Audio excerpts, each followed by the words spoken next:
Dr. Bill Williams. We'll look for isolated evening thunderstorms tonight. Lows will be in the mid-70s at daybreak. For Saturday, mostly sunny and hot with highs in the mid-90s.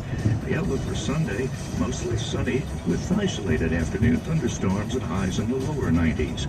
This is meteorologist Dr. Bill Williams for FM Talk 1065.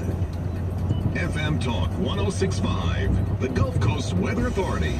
We hold these truths to be self-evident, that all men are created equal. Here's to the men who did what was considered wrong in order to do what they knew was right.